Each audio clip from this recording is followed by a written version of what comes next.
welcome to Hypothetical Discussions with The Gray Matters blog. I'm Gray, and today we're going to be doing zombie hypothetical questions. We're going to ask 3 different questions, and those questions are going to be: 1, if you knew there was going to be a zombie apocalypse, and these are going to be Night of the Living Dead, George Romero's slow zombies, what 2 martial arts would you perfect and master, knowing that you would have time to master them before the zombie apocalypse occurred?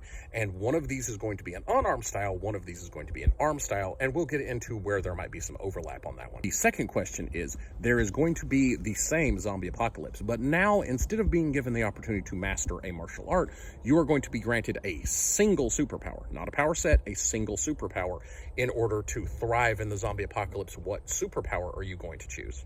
And last is more of a moral quandary. You are the leader of a zombie survival compound, and you have to decide whether or not to open your gates to a group of your own people who are being chased by zombies. Would you do it, even knowing that it would risk your entire settlement? And we will have full explanation and caveats by the end, as always. And before we jump into them, of course, as always, I want to mention the fact that we are kind of trying to grow here on TikTok, because we, of course, have a much bigger platform over on TikTok. If you haven't. And before we dive into it, as always, I want to mention that we are trying to grow over here on YouTube, because we have a big platform over on TikTok. If you haven't checked us out, there's the information in the bio. We're on TikTok under the Gray Matters blog, where we talk about hypotheticals and all kinds of things. But TikTok is horrible for a lot of reasons, and we're trying to migrate over here. So the more love you can give us, the more you can share, the more you can like and subscribe and everything like that, to make this more of a thing where I can get these longer form content out to you. Because that's the big difference, is over here I can actually give you my takes on the answers to all these questions. And that's one of the things. As we do cover all these questions, I'm going to give you my answers and my takes. That's the longer form content. That's what's going to be really fun about these videos. So without further ado, first question: what martial art would you perfect? And I think that's such an interesting question, because I'm even going to give you 2 martial arts. You can do an unarmed style and an armed style. And I think it's incredibly relevant to mention the fact that we are talking about George Romero style zombies. These are slow zombies. So these are not going to be your World War Z. They're not going to come running after you. These are going to be a much slower, deliberate threat. However, they are very infectious. They can be very strong, because they have no limiters in their mind or on their bodies, so they can be a lot stronger. They can be the maximum strength a human could be. So first, you have to ask yourself what weapon would be most effective that you want to master. You also have to ask yourself what physical combat style might actually be useful at taking out zombies. So let me know what you think. Here's my answers. 1, and I'm kind of going to go with sort of the same answer for both, because I actually have practiced a style called Bujinkan Budo Taijutsu, and it is both an armed style and an unarmed style. So if you have another style like that that kind of fulfills both roles, feel free to use that one instead. And that's kind of how it is for me. This is often kind of called ninjutsu. It's technically not the name, but it is a ninja style art.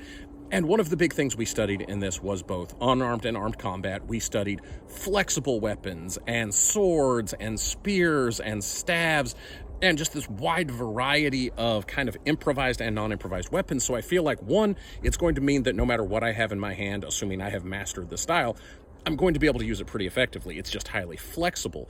2, the unarmed style is going to be very useful, because it is both grappling and striking, and I feel the best way to deal with zombies is you are going to want to grapple them to an extent, because just punching a zombie in the head, boxing style, isn't going to be the most effective. However, delivering kicks to knock them down, trips, throws, are going to be a good way to get them on the ground, where you can, take them out with your foot if you have to. For preference, you could even bash them on the head with a rock, whatever. But you're going to need to immobilize the zombie so you can do whatever you're going to do. So I think a certain amount of grappling, if nothing else, just for getting away from the zombie, for putting some distance between you, for breaking that zombie grip on you, is going to be very, very useful. So the fact that I have punches at my disposal if I need them, because while I don't want to try to bash in a zombie's head with my fist, it can be done. It's incredibly dangerous, and I risk getting infected, so hopefully I have a glove on. So I want to know what you think. I also think things like Taekwondo would be highly underrated, because a Taekwondo side kick or a round kick to the knee would be very good at knocking the zombie down. And remember, you don't have to kill the zombie, you just have to get away. So I feel like that could be incredibly useful. And circling back to the weapons in the style, that I prefer. We're going to be using things like katanas, which are not necessarily my favorite thing for killing zombies, but I have done enough experiments to know that you can take out a zombie using a sword. It will take care of the skull issue. It's just not meant to be the most effective. But things like actually a bow staff is going to be very, very useful here. You're going to be able to crack the skull with no problem with a 6-foot oak stick. That's not even going to be an issue. And then we can get into things like putting a blade on the end and that kind of thing. And flexible weapons with a weight on the end are actually surprisingly good as long as you have the skills. That's going to be my pick. Let me know what you're picking for your martial art. Now, as far as superpowers go, to recap, this is going to be the same situation that I normally give for when I'm saying a single superpower. So this is no power sets. This is no the Force from Star Wars. This is no Superman's powers. This is a single power. So you can't say I want the Force. You could say I want telekinesis. You couldn't say I want Superman's powers, but you could say I want flight or I want super strength or whatever. And specifically for this one, I am going to be choosing a version of normally I would say go with healing. I would want Wolverine style healing powers, but actually I feel I'm always going to pick a type of power that's going to allow me some kind of resistance to damage, because as I've always said before, if you don't pick some kind of healing or resistance to damage, there will come a day where you will regret that you didn't do that. So I'm going to actually go with more Superman invulnerability. Of course, this isn't the Omega mutant, very top of the heap, absolutely impenetrable version of these superpowers. They're kind of the run-of-the-mill, more lower level, so I'm not necessarily as resilient as Superman, but I might have like a Colossus kind of thing. So if I have a invulnerable exterior where a zombie can't bite through me, I'm going to be able to just kind of blow through zombies left, right, and center. So that's the one I'm picking. Let me know what you would pick. I mean, more offensive powers would make tons of sense. Telekinesis would be very, very useful and allow you just to drop big rocks on them. Flight is actually not that bad. Fly above the zombies' heads, just kind of mowing them down with a scythe. There's a lot of fantastic options here, things that would allow you to better provide for your zombie survival compound. So I think all of those would be really fun. So let me know which direction you're taking. Now, the final question here is a moral one. You are the leader of a zombie survival compound, and you have sent out a party to gather, to scout. They're just sort of out there doing their own thing. You have a very secure perimeter around your place. If that gate is not open, the zombies are not getting in. Now, you do have backups to make it so that even if you open the gate, zombies hopefully won't get too far, but it's a high risk and they can break through. As you see your people coming in, they've radioed ahead and they say, there are zombies. We have an entire horde following us. They are going to kill us if you don't help. You need to open that gate and let us in.